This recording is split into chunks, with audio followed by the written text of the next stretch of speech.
and got it bumping.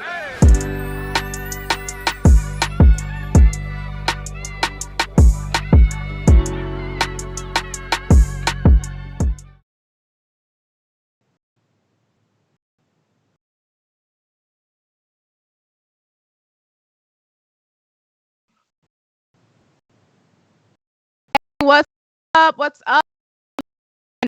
Out there, Brandon?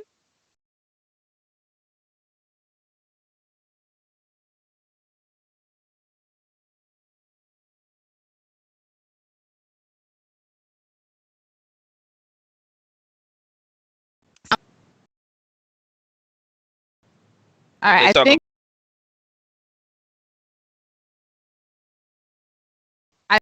I think you guys.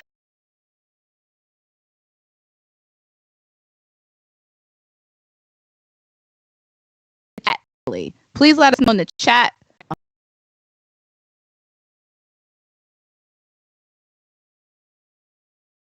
Let us. Hey, they still chat. Yeah.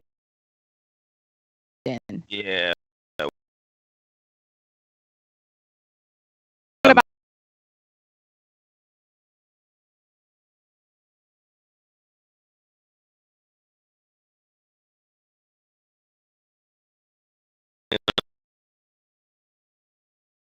Doesn't matter. Oh, Hear the man of the hour as you have the special answers. Whatever. Okay. I do hear myself. I do hear Professor Brent, but I am getting word that feels choppy. I'm also talking to our behind the scenes, so we may need to refresh. But make sure you guys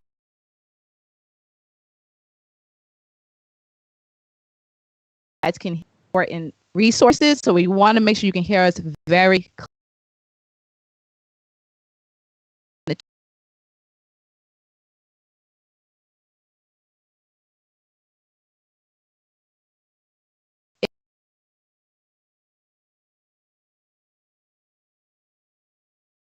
Can understand if the auto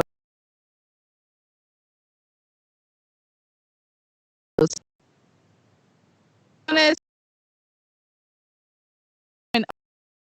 okay.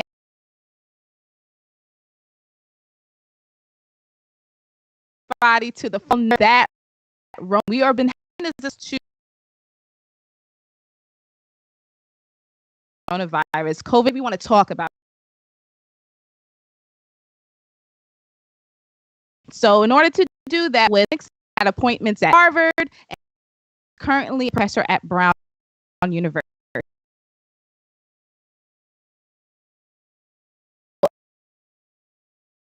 Gentlemen, doing pretty well.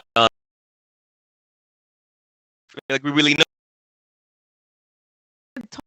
that we just found, but you've kind of been fam, like he's been supportive of us, so we definitely thank you all enough for what you do. Not the show, but you know. Yeah, dude, I get you. So like here, the reason why we do this is because we want to give you guys information and, like I said, resources to really understand what coronavirus, COVID-19 is, how to deal with it, how to protect yourself and your family, and also how to suss out some of the conspiracy theories. A great chat. Definitely say if you guys haven't seen that, make sure archive video discussion about the find out whether it's true or false and how to work past it. So today we're going to hash everything about the coronavirus. I think a lot of people somewhat to some effect what COVID-19 is, and you in America where we are now.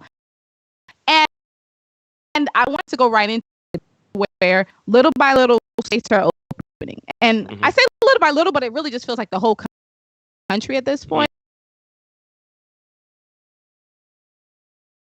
New York, Jersey, they mentioned that as day one or phase,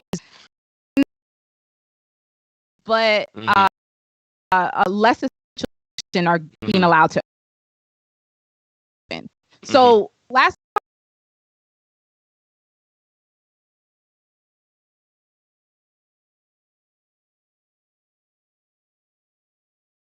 how at least the state governments are going about it. I think there's,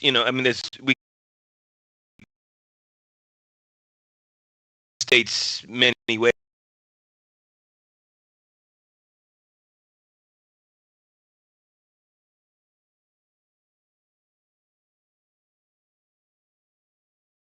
In the elite category, and then the Georgias, and I think that was why Georgia has stepped out as being a bad state, is because there's this clash between the governor advice and the mayor of Atlanta's advice. Right. Where, for example, just kind of highlighting the best there.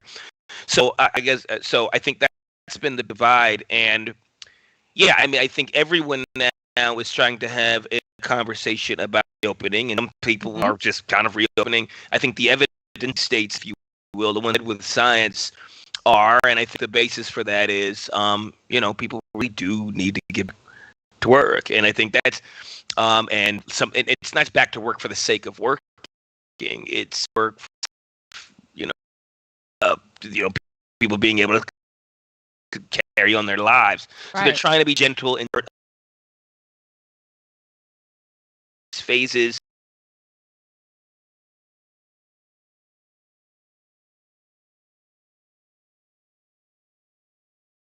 We have to for the idea that will be low.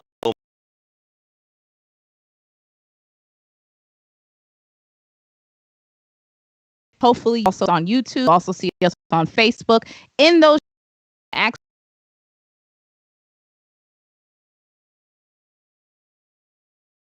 coronavirus and COVID-19, hit us up right in the chat room. That's your question. So if you have any questions, please hit us up. Thank you for your words on that. Like I said, with the for I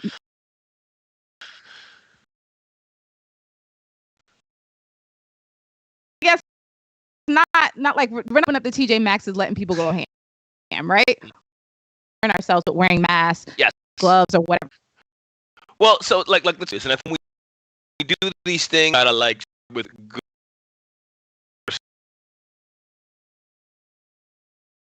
A basic good news about reopening, because we want to get back to our lives.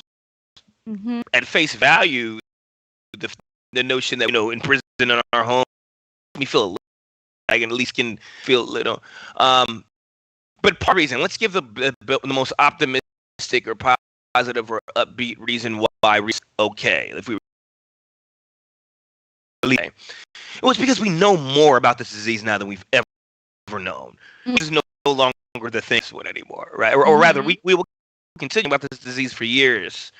But what I mean is we just know so much more now, and so we know what the parameters are, and so we know what the consequences are of reopening, and we will. I think, for example, PPE and mask wearing will be a part of the culture that will be reopening, and I think remain. Social distancing and keeping people apart and a lot of industries will be apart. I got an email from one of my restaurants that has a rooftop and they're opening up. But dining experience is going to be different. You know what I'm saying? It's going to be different. It just will. And but it's not going to be like dapping and hugging and all that. And that's we got time for that. So I guess what I mean is opening with the of cultural behavioral adjustment. The transmission of it. Now, so that's going to happen, and we can expect that to be the case. I think related to that, there's going to be another wave of this thing in the fall. I think and that's this disease is going to be around for a while, in particular because we are reopening. So okay. There.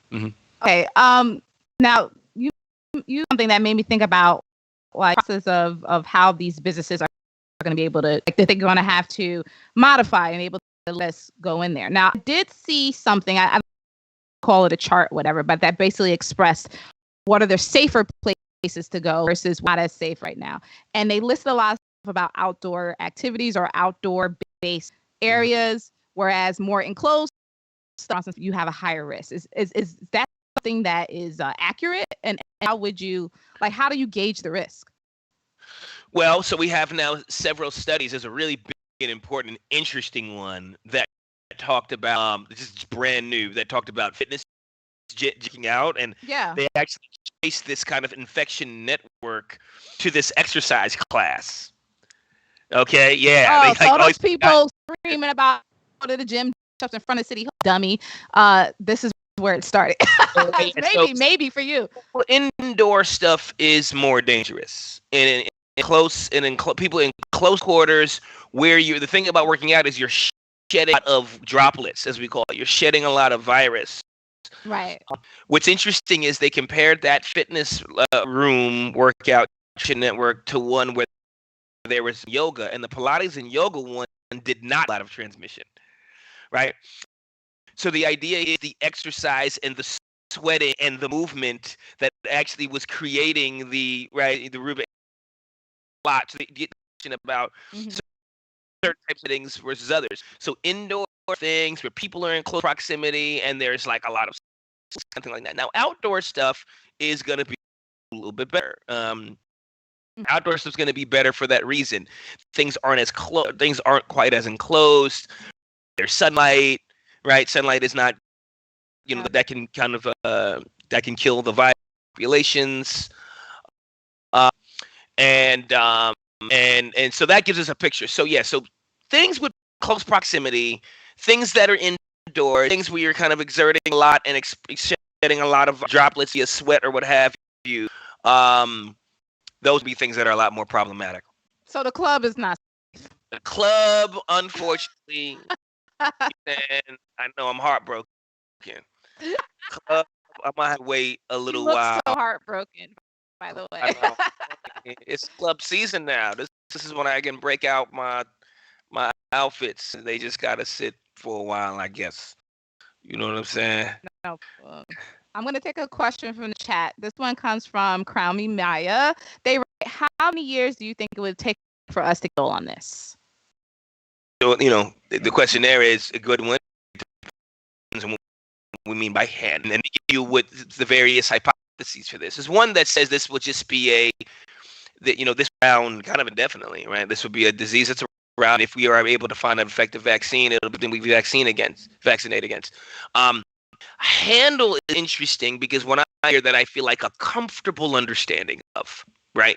Such that we know what it is, we know how it looks, we know how it manifests, we know how to treat it, we know how to manage it, all those things. And I think by some measure, another year we'll have a pretty good handle on the, because just from the beginning of the time when I started talking to you all about this disease, we know at that point. I forget that was February or March. I think we first started. Early March, yeah. We didn't really understand very much about this is a systemic disease. We thought it was, and obviously a lot of the mortality, and a lot from these respiratory, symptoms, multi-system disease. Cardiovascular, manifestation. We're seeing now there's this pediatric illness now about the way this disease manifests.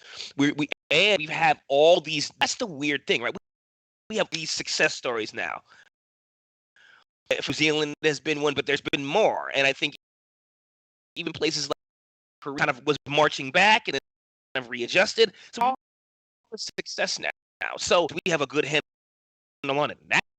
What maybe you can have handle is do enough to conquer it. And in some places they have done it. Nooks and crannies with this disease just keep popping up. And I anticipate that other really comfortable handle on in totality. Okay. New folks for owners, a discussion on COVID-19. It is myself, one of the hosts of For Nerds, along with C. Brandon Ogbunu, who studies genetics and epidemics. Your question, so if you're watching on YouTube or Facebook or on Twitch, hit up in the chat box, let us know. I'm going to pull another one. This one comes from Volkmer. They write, there was a recent recommendation to stop wearing gloves. Should we just rely on hand sanitizer in public as suggested, or keep wearing gloves? I'm willing to say that 3 shows back where I never started using gloves, because my whole concern was about easy that, yeah, you're wearing gloves, then you touch something infected, touch your phone, and all this other stuff. So I figured, thing for me, wash my hands. So I never into wearing gloves. I will say, anytime I went out to the grocery store, I've always seen people. Now, that being said, safe, okay.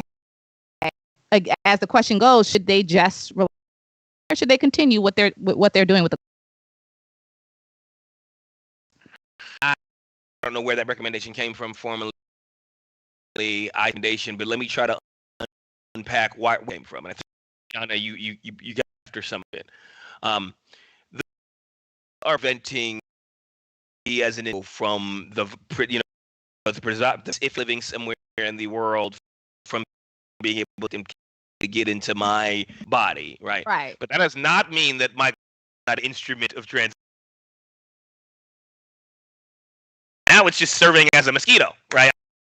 I'm basing them other places throughout the shopping mall or whatever, not shopping mall, but the grocery store, you or other individuals. Yeah. So if pinnacle, or if it's because people are not being responsible as a function of whereas hand sanitizer and the thing about this is easy to hands with warm water. You know that you have to apply hand sanitizer every time. That actually does 2 things: as a potential host, and for everyone else as a potential individual you might transmit. So it's like everyone's getting hands, and to a lesser degree using hand sanitizer. Whereas with like gloves, you're first you could conceivably be spreading disease to all these other people could be getting it. Right. And so that we have gloves. I don't love some, but I very much when I'm like moving from setting. I gloves all day. That's just makes sense. So much. It's like it's just so worse. You know, I mean, you made the problem conceivably. That. So that's my problem. Okay. A question from me, but I'm gonna be out about in the public.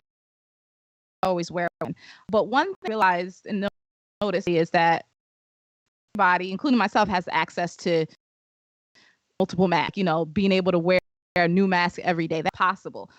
And they've always said that it's always have a new one. But if you don't, what can you do? Is there a way you prolong the use of it? Is there like an effective? Yeah, I think it depends on the mask. Obviously, some of them are. A mask is a garment of clothing, right, in many ways, and I think we should treat it like we do you can or whatever you're using, and how some of them are a little bit too. You do that because that will kill the virus. Stuff obviously contamination during my graduate work out was with alcohol. It kind of kills and decontaminates things, and alcohol can get now for that reason. Right. What I do to decontaminate my mask, kind of when I after coming in out of so I think these things all can affect it, but like there's no. It's just like hand. It's just like hand. No better thing than washing things with some of the masks don't really. But that'd be the best for decontaminating masks. There's about UV and putting it in the oven. But no one has UV like sitting around. Some people do. Maybe you do, but I just don't. What about for those who do have spraying it down and letting it dry help? Yeah. Okay. I mean, Lysol, that's not great to breathe in. So if you like, it's like Lysol is, your bathtub and your shower and things that if you think there's, you don't love to breathe in, kind of like Lysol. If you have to do that, it up for a while, air out, do all the killing it's going to do, and then get out. That also can be effective. Okay, gotcha. I have another question from the chat. This one comes from Stormborn. They write, have you heard about the possible link between antibody and I don't know if I'm saying this part right, inflammatory symptoms in COVID patients? And if you don't, breaking down that question. So the question here is, that I mean, not too much. Basically, different classes of antibodies. Antibodies are we've talked at various times, and this is the that the body produces in response to infection, right? Kind of the key individual. If foreign to your organism and virus, the body produces these things, and they play this very central role modulating the immune response. So, for example, if we're measuring for potential vaccine, for example, there's been some good news on that we can get to. Things that we're trying to observe is, are you getting antibodies to the virus? One of the key things that we're trying to observe, and body is. Rob Bourne is talking about, as a really brilliant scientist, by the way, really understands this stuff quite well. Is the association between type of antibody, right, called IgG, and these really severe stage inflammatory symptoms that in some patients. Like I said, one of the things we're learning about this is, as the disease goes, people aren't affected the same, and and some people are have slightly different diseases. Early, when most of it looked respiratory, or two things were happening. Either we assumed everyone was dying of respiratory things, respiratory symptoms, but autopsies, as pathology reports came back, observing that people had a bunch of things going wrong with the body, and one of them is really late stage inflammatory systems, meaning the body had rapid and aggressive inflammatory disease. So there's association with individuals this type of body and really counts, and this very aggressive inflammatory disease. So I think some of that still be working out. There's some evidence for people who get this disease, and I think this is kind of under the umbrella of one of the problems this disease for a lot of individuals is hyperreaction to the virus. Right. It's the hyperreaction. That's the thing about what it is and why I feel like pathology is the field that studies the process of disease. The reason why that's such a cool field and such an interesting field is because the symptoms you in the disease is sometimes your own body. Right. It's not the virus is chewing on, right? It's doing something, and it's tipping defense system, right? And so we think that there's this comment.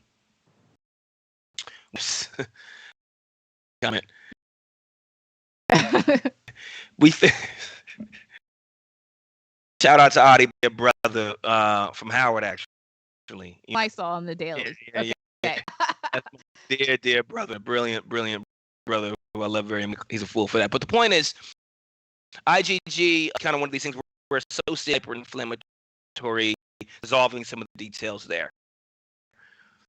It's a great question. Okay. On it, I do want to mention had a little bit of in last week or 2 weeks ago, but it's on this vaccine. This is something you said at the beginning. This thing or the progression of the disease is moving incredible rapid pace.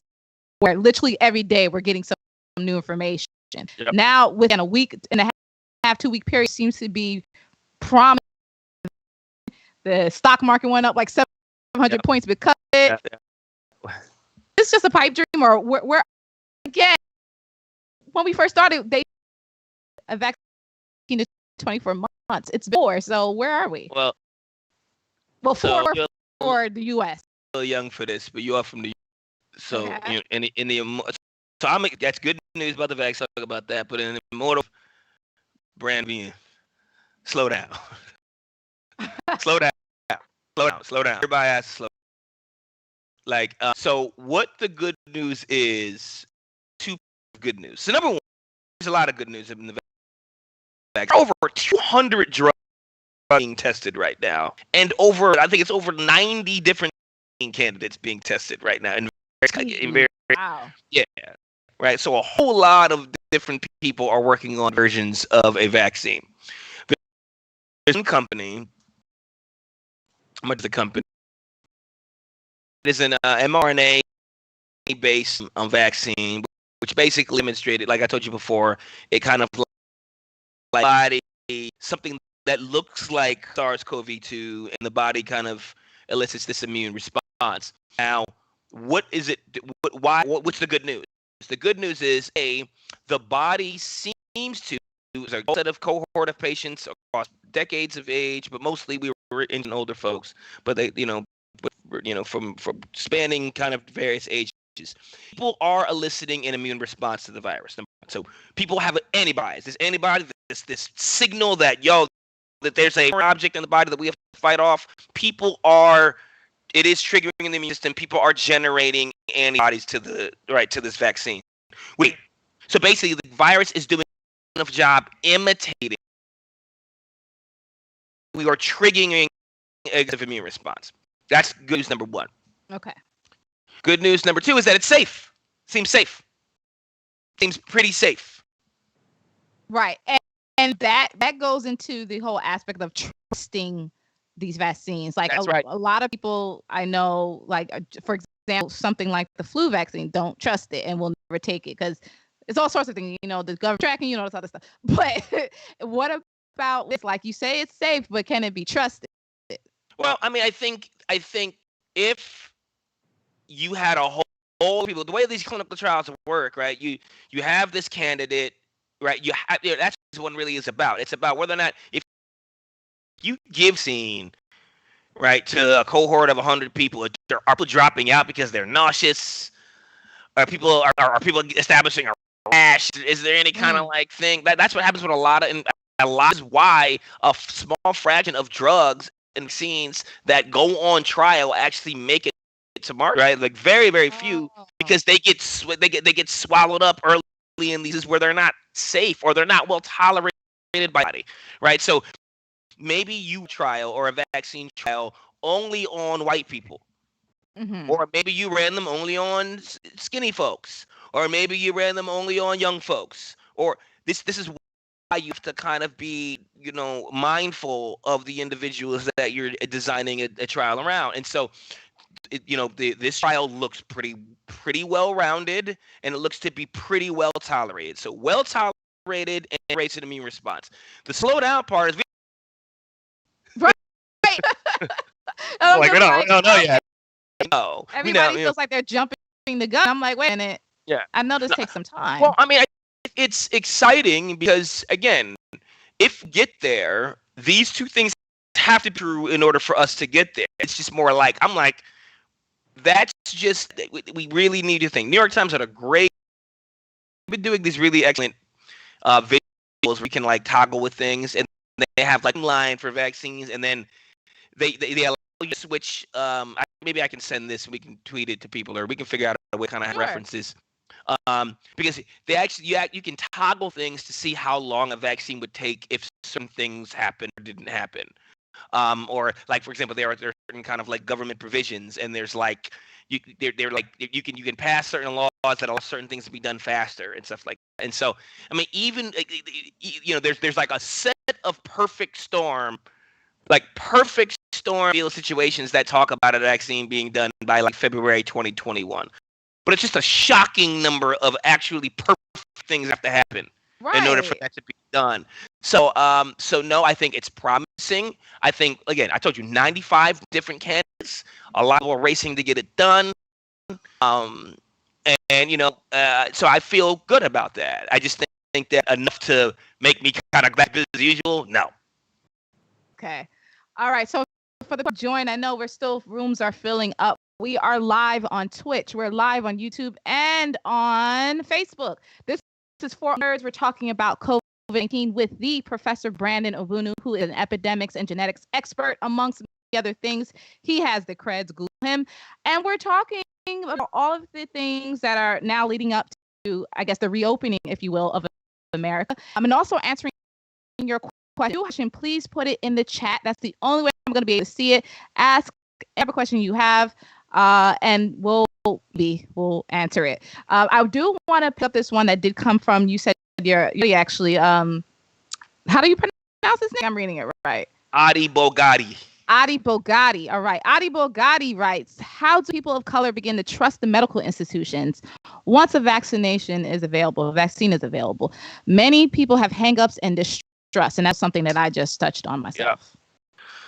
Well, I mean, you know, we've talked about this in the context of the conspiracy theory last week. I think, and I think I have similar in that I like to engage people where they are when they express their distrust rather than being flippant and dismissive.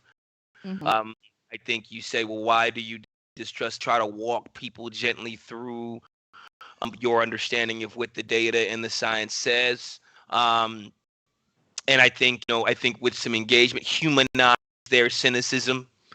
Like I said, the only type of like cynicism or conspiracy that I will not engage is the racist stuff, right? Like, that stuff I'm not, you're not going to have me saying anything, right? You know, that other than that, I try to go, okay. Well, and then like the 5G stuff, like, okay, like that's another one that I have a hard time.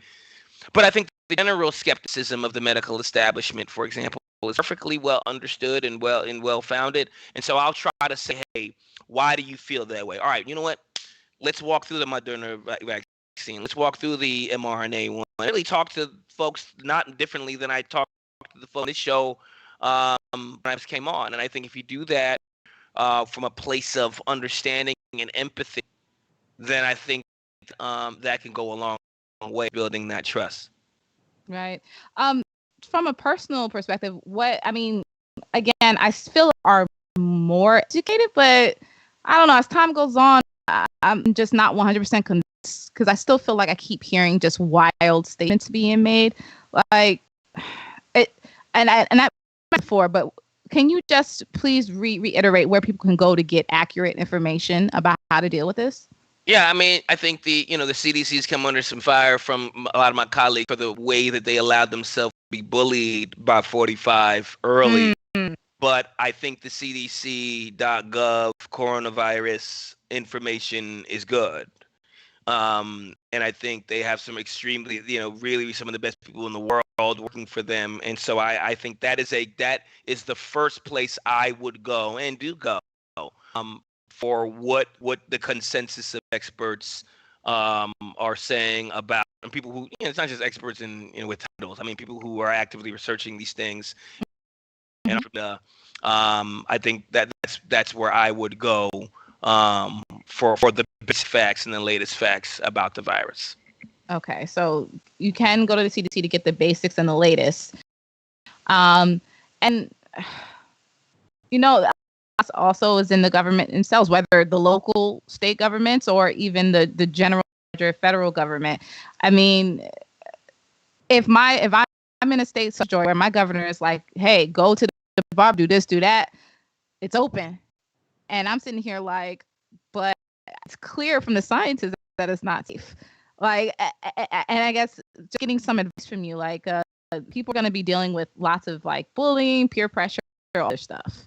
And even people who just don't agree with them, they say, well, it's not that contagious and go outside and all that other stuff. What do you have any evidence on how people can just deal with each other?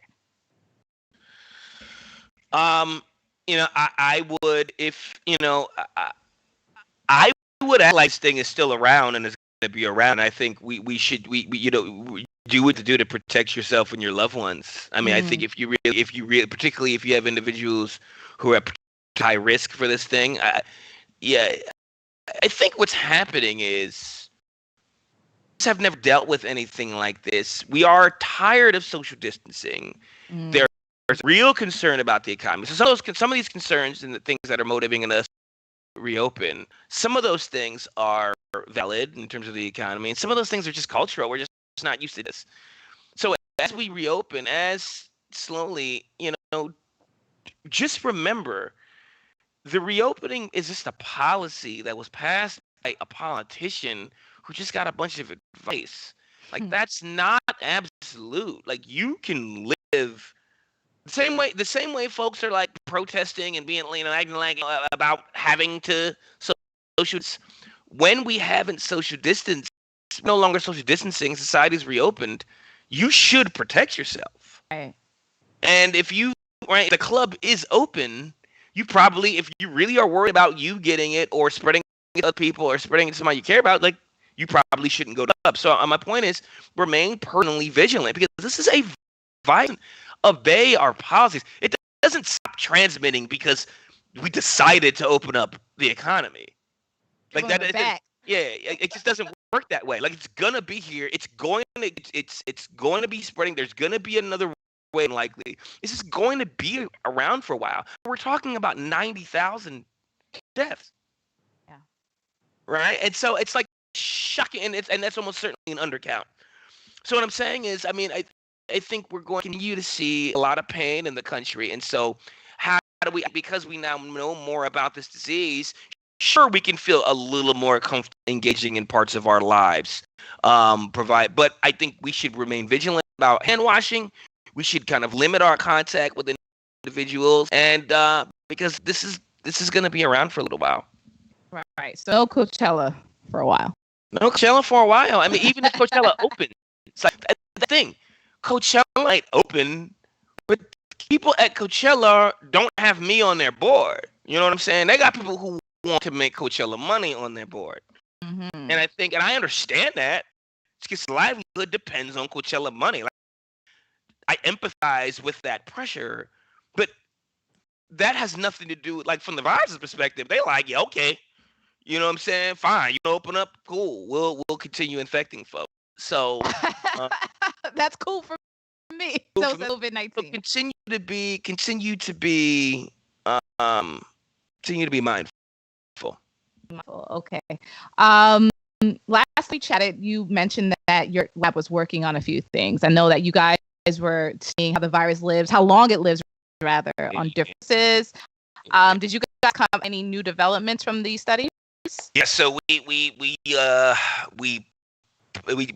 published what we call a preprint of that work, so that's available, and love to do a special version of these where I dig in on that, because I'm actually very proud of that work. And what we found, and we'll elaborate. Here's what's cool, and I think this is very related. You and Ben will love this because this has a very science fiction feel to some of this. Okay. Seriously. I love it already. So what we just said is this. All right. So we have data on the way the virus survives on different surfaces. Okay, like copper and cardboard, and these other things in the air. So what my work did is it asked kind of like a science fiction question. All right, if we know how much long the virus survives in the world, what if we had a world that was all plastic? Right. Or a world that was all copper? Or a world that was all cardboard? What would the COVID-19 outbreak look like? And we actually did that. Oh, wow.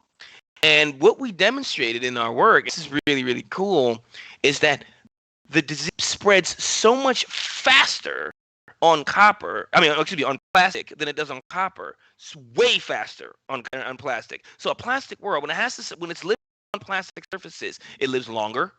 That means more individuals are and transmitting it and spreading it. Whereas copper, the virus dies. It actually doesn't survive very long on copper, to the point where it's almost like different diseases. It almost like disease. just modifiers that are in our world. Now, paying attention to this detail, that this might explain. There's a lot of weird results. Like why in one place it took off really, really fast, another place a lot of things. It could be that people were spring break in one place and not at another.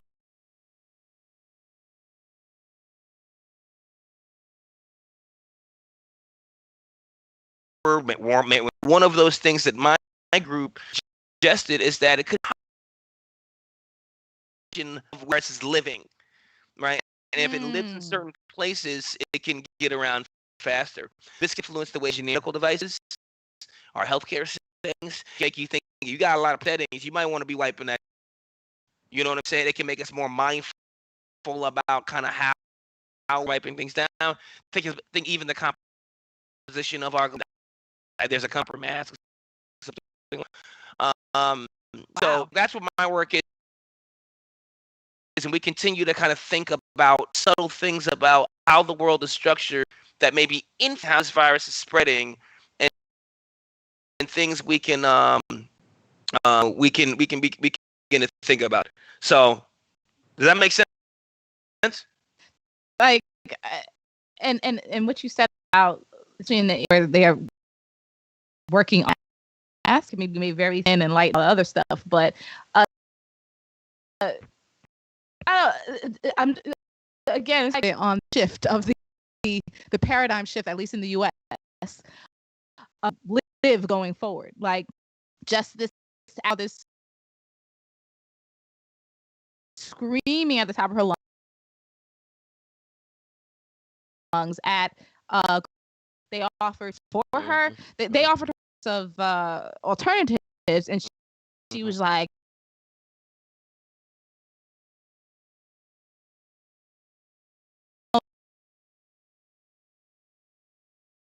bloody murder and discrimination, which is, ladies and gentlemen, from a scientific and professional perspective, like to be done, like my I don't know, they're not like to it, the truth. Weird. Well, which is why a vaccine. This is why a lot of people just relying on a vaccine, right? Because that is the silver for this werewolf stuff, right? That really is that one outside of the anti-vax community, which is substantial, but still relatively small. That's the one that would do the of being able to knock this thing down, right? Relying on, to your point, that you should or I should, especially have like a large amount of confidence in.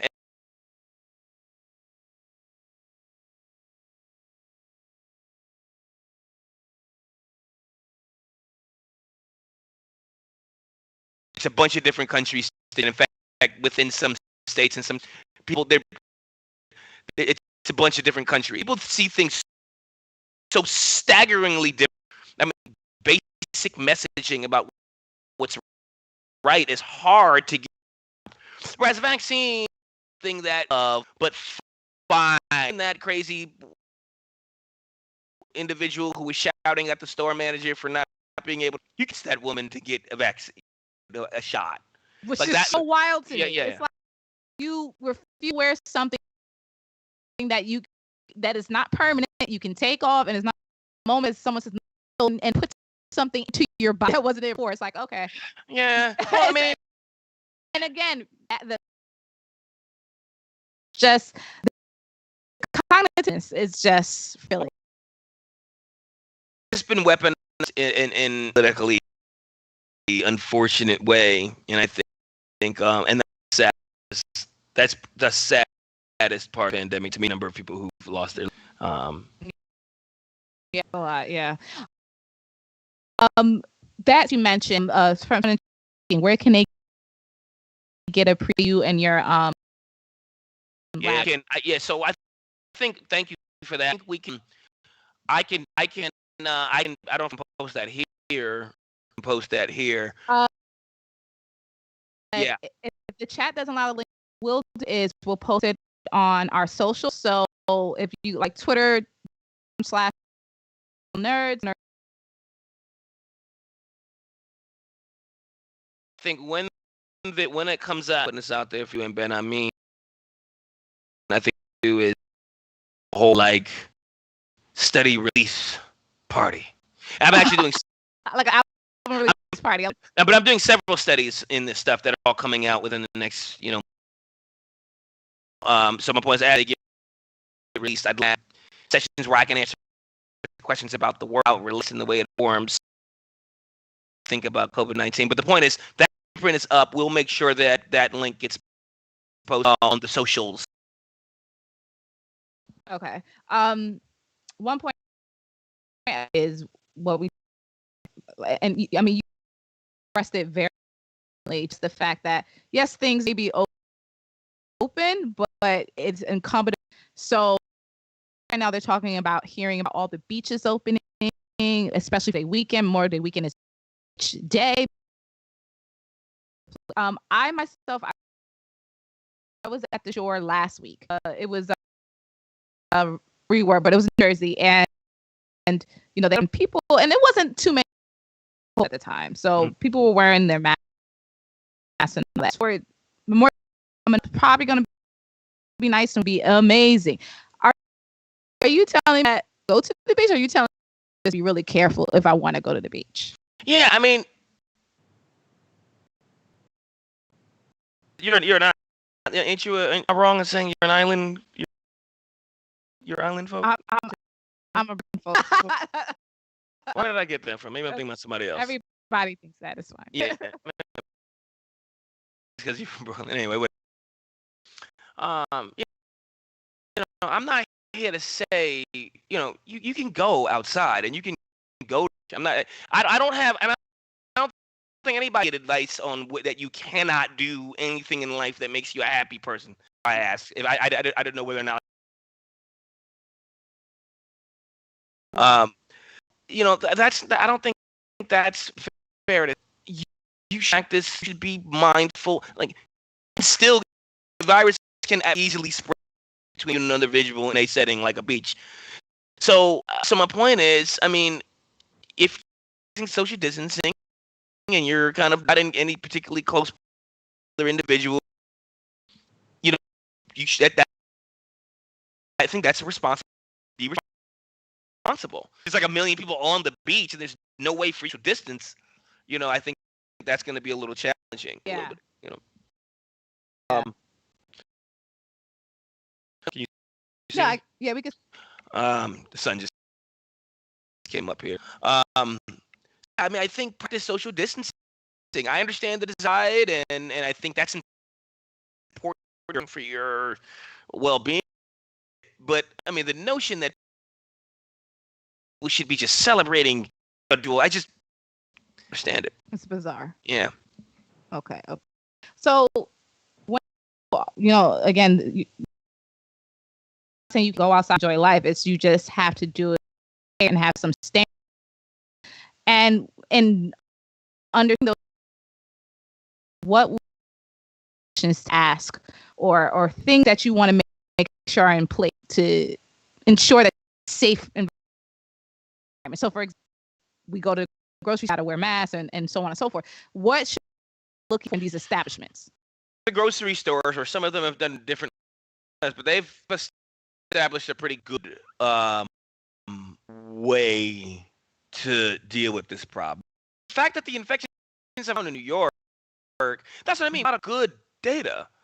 By no means has New York strictly, that's not my point. But I think those that were taken to stores, for example, limit the number of people that are on that at a time, and you don't let people in without protective equipment. That's work. We know that these things work, and so we should probably where we're opening beaches. Frankly, I mean, be one of those things where, I don't know, you're buying planner, right? So I'm just gonna wing it here, but those things where you're buying or something like ticket, you have a slot on the beach, and you do not how certain. I mean, again, I don't know how those things. Man, some of them are private, some are public school. I'm just saying that you do it to limit disease transmission, right?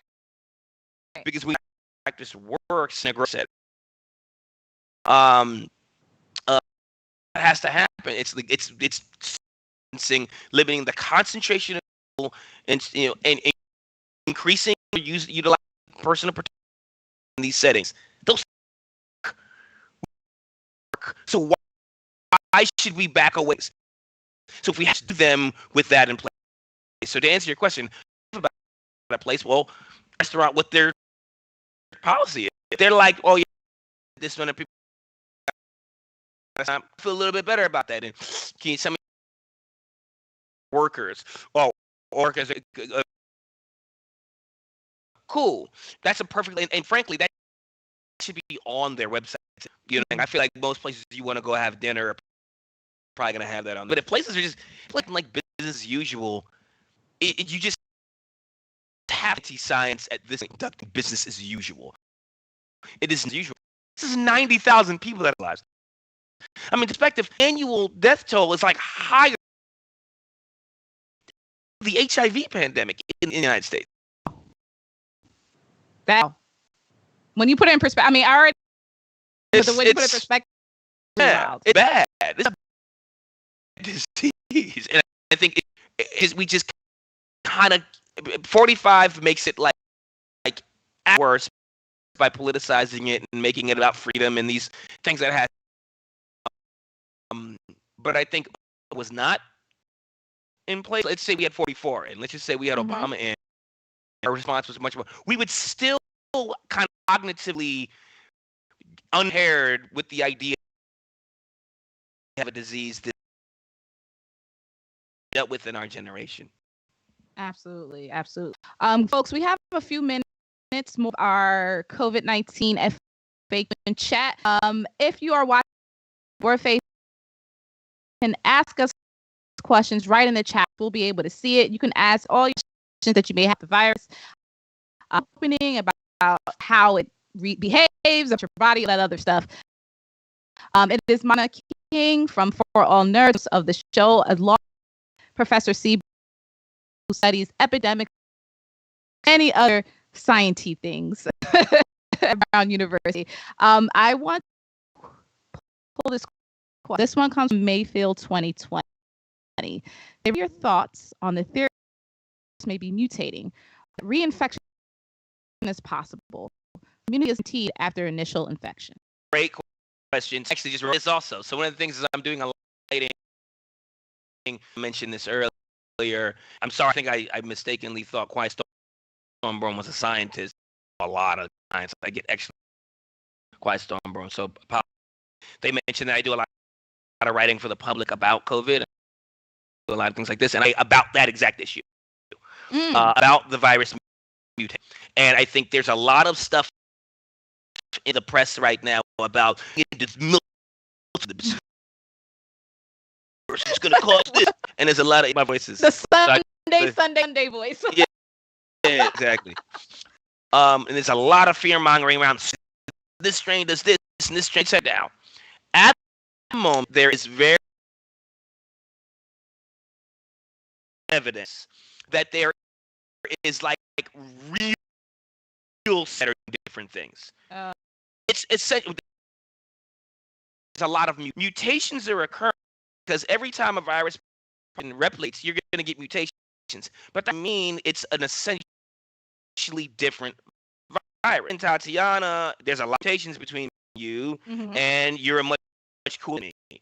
Some of that because we're both effectively Homo sapiens. That thing you just right? And but like that. Like a lot of those aren't meaningful. A lot of mutations, right? We call them neutral mutations. So people have erroneously claimed that the virus is doing. That's not the case. Now, to the specific question about it, reinfection, immunities not being guaranteed, I'm sure there's some.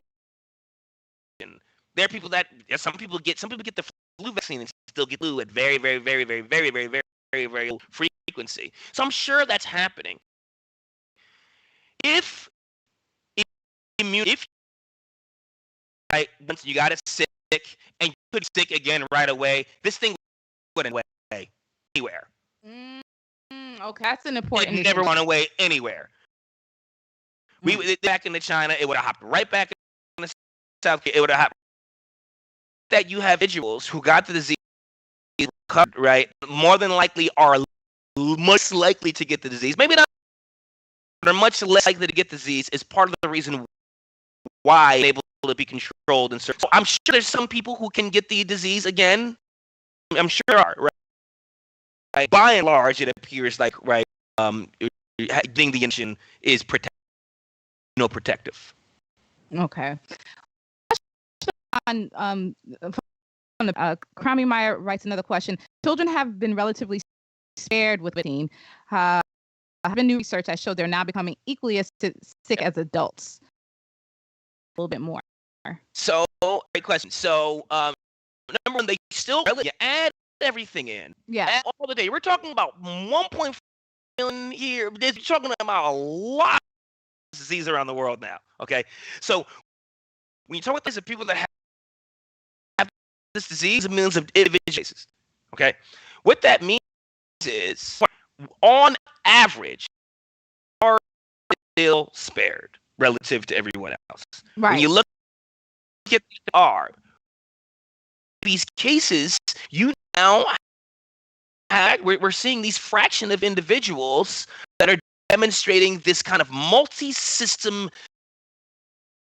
It's very, very strange, and it's a disease. It was related to something called Kaki's disease. Kaki's disease is this inflammatory disease that mostly in toddlers. This one is mostly school-age children. Yeah. But it's an inflammatory disease where your blood vessels can feel in deep, deep pain. And it's like and additionally weird about it isn't but for weeks after had the infection. Oh, so we're seeing these scary. So we're seeing these cases in children. There's cases in New York City. Kind of disentangling what that's about. So we're treating a new ailment, and we don't know if there's genetic factors that underlie it. We don't know if it maybe as they're prone to. We have no idea right now, right? So that we're getting the strange disease. We're seeing it pop children who these weeks ago, and I think what might be happening is the body, and maybe weaker, maybe the kids are getting it off, or something like that. Pieces of the virus maybe lingering, and the body's having this long-term kind of reaction. The body reacting to things. We're kind of reactive, multi-system and free response that we're seeing in children. And it's so for children too, they should still. I think to the point, I'm glad that asked that. It does make you rethink the notion that children are fine, right? Like, yeah, are statistically speaking things in society, affecting a small fraction of them should make us rethink. This comes up in particular to daycare, right? Yeah. It's a very important institution, right? You know, the undue burden largely on women in particular in communities. They can't work. Kids to daycare, and so my point is in households and in the community. So yeah, I mean, look like there's a lot of reasons, but I think with this new disease, we need to be very, very careful. But again, school-age children, which now makes this a daycare issue. Yeah. Well, I've heard all sorts of, like, they're gonna half the class sizes and then decide, or the one thing is certain days of the week, so like they have like Mondays, Tuesdays for certain days, Wednesday, Thursdays for others, just to, as you mentioned, incorporating into the lecture. And then others are just saying years. Yeah. So I mean, I'm looking forward to see what that actually looks like. But as long as we're following, we'll be in a better place. Our to time on our chat, but I want to give you a chance if you want to share any additional lab work you guys been doing or any studies that you want to point people to. Let them know, find it. Yeah. So I think I think the best way you social media at underscore Kane Kane. I'm on all the socials and pretty. I really sure a lot of that stuff you'll timeline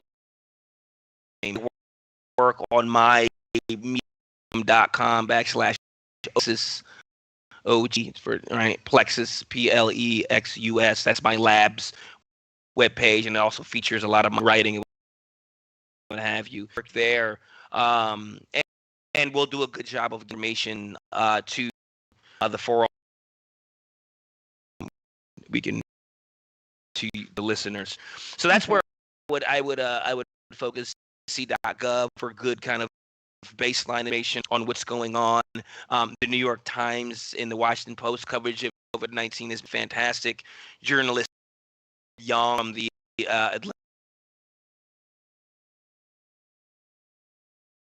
really great source about it.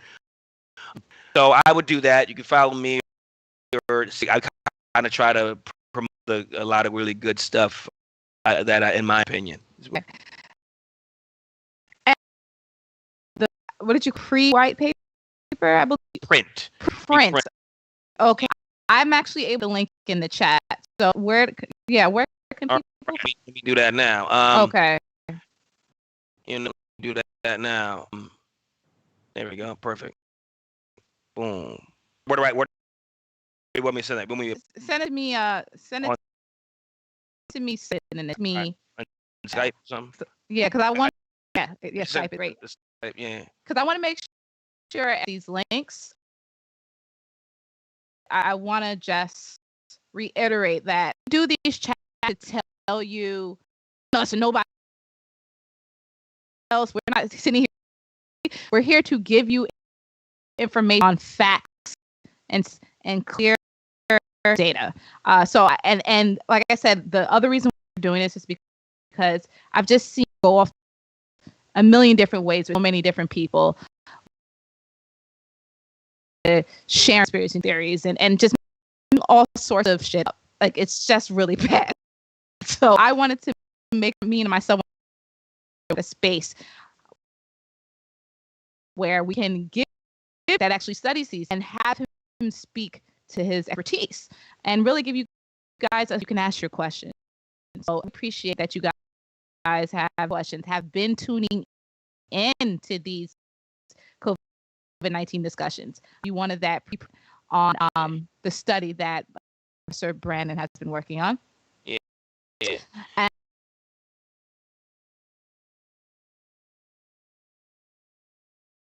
And in the chat, I think that medium is not quite right, but and I work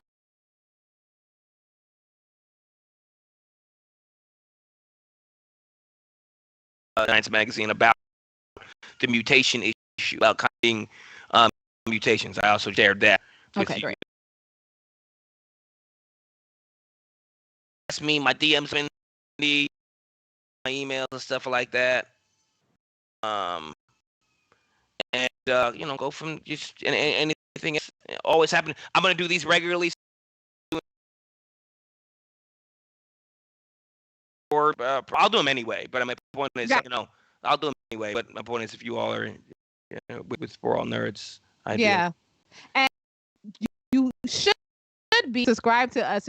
Guys, don't miss out. Make sure you subscribe right here.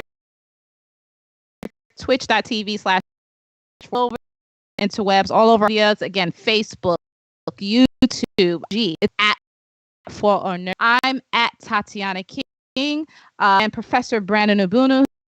If you can reach him on Twitter, and I big_data_Kane. As usual, thank you to all the fam who have trusted us with your time. We you. Thank you everybody over at the Patreon, patreon.com/4onerds. If you can support financially, please do. Because of you, we're able to cool things. And thank you guys for joining. Pastor Brandon, thank you. Thank you. My pleasure. Me again. Thank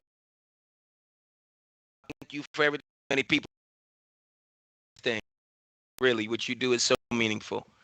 I appreciate that, man. Really. Shout out to DJ Ben Hameen, my podcast partner at DJ Ben Hameen. I know he'll probably be at some point on the Twitches, and all that's. Like I said, make sure you guys are subscribed soon. Bye.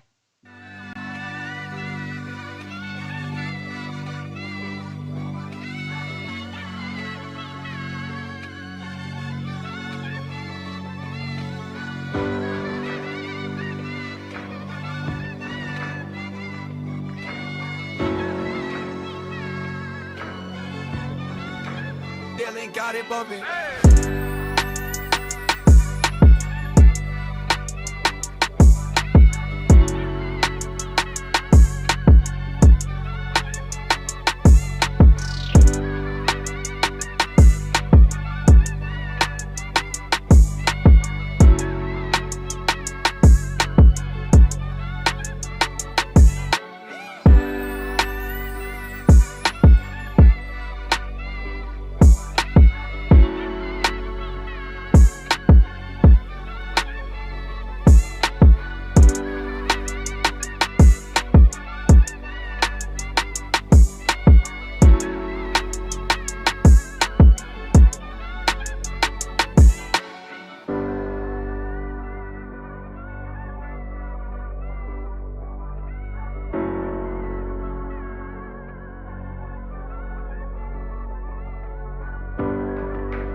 Got it bumping.